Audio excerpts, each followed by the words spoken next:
Hi, it's Red-Headed Riding Hood here. Red for short.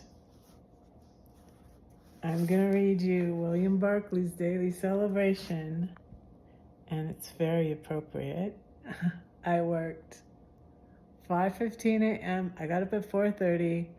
I didn't sleep good again. I don't sleep good on those days when I work that shift. I don't know why, but didn't sleep much. I got up at 4:30. I worked 5:15 till noon, and then I swam. I didn't swim 20 laps though. I swam 15 laps, I think, because I'm exhausted. Came home. I don't take a shower there anymore. I take a shower at home. I like to take a shower at home. So left there, came home, took a shower, and now I'm reading to you. And after this, I'll probably go to sleep. And this is appropriate one because it's called Yawning. There are 3 reasons why people yawn. They yawn because they are tired and therefore sleepy. When you come to think of it, this must be one of the sleepiest generations in history. This was written in the 70s. On any train or bus or even tube, I don't know what that is, tube journey, you will see people asleep, or at least with their heads nodding. You see people asleep in church, although that's no new thing. And what is more surprising, you even see them asleep in a cinema. You paid to see the movie. I've done that before. It was Superman. And I didn't usually do that, but I was tired and I fell asleep in Superman. And then I was at home sitting on my sofa watching what was I watching? The End Game, the I used to cosplay as Black Widow.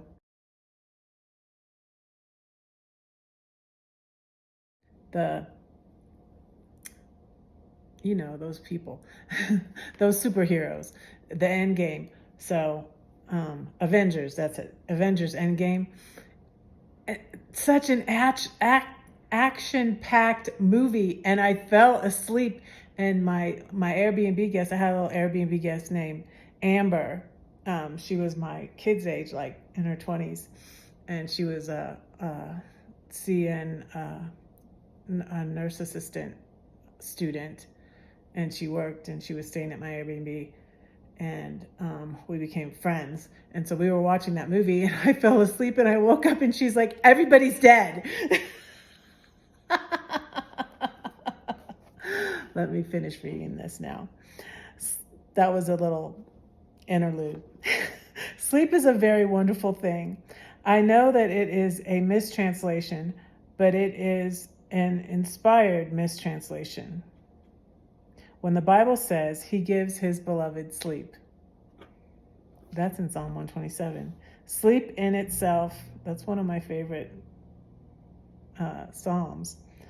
Sleep in itself, apart from any drugs and medicines, is the best of all cures. Not to be able to sleep is the worst of all afflictions. I agree. It's very bad to not be able to sleep. It's very stressful for your body. It happens when I'm depressed, and then it makes my depression and anxiety worse. And so, yeah, it's not good to not be able to sleep. We yawn because we are tired, because we are hungry, and because we are bored. I'm like fighting not yawning because he keeps talking about it. How to stop yawning. I think of 3 great statements and promises and claims of Jesus Christ. Jesus said,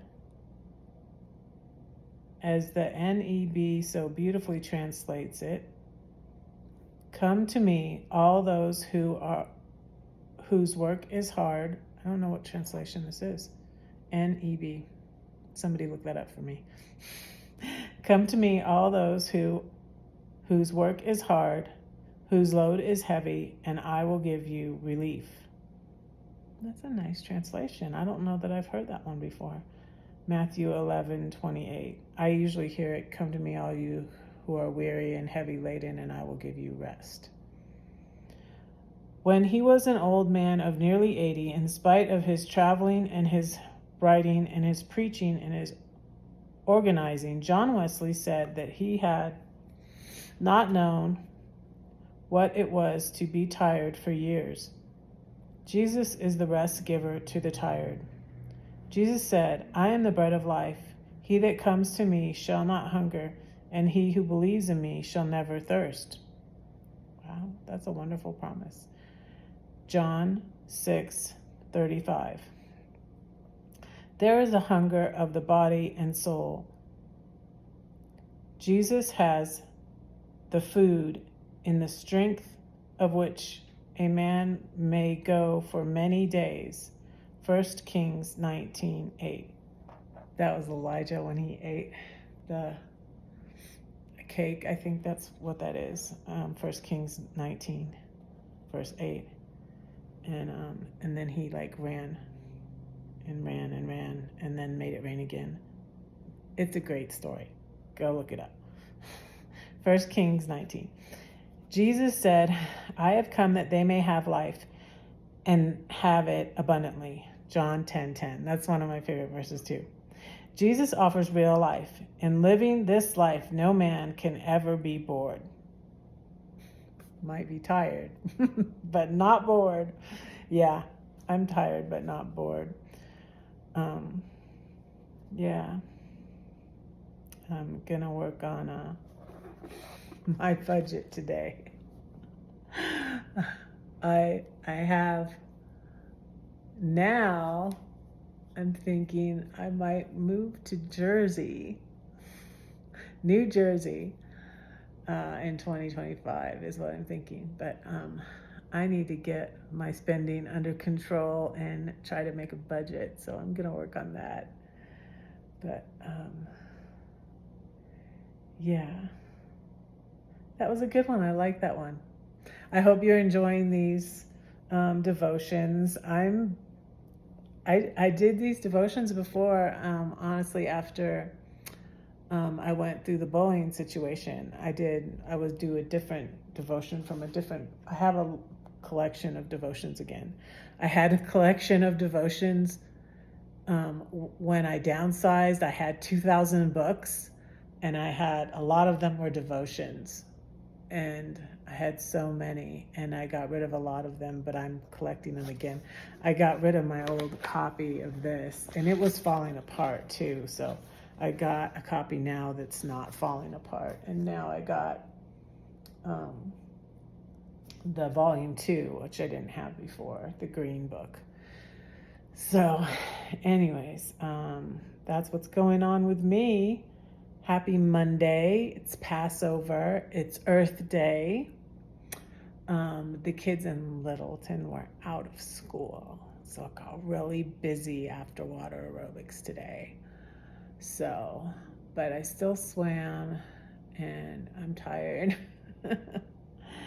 And that's it. Don't say that no one cares for you, because I do, and God does too. Don't forget to pray for Red, because Red is praying for you.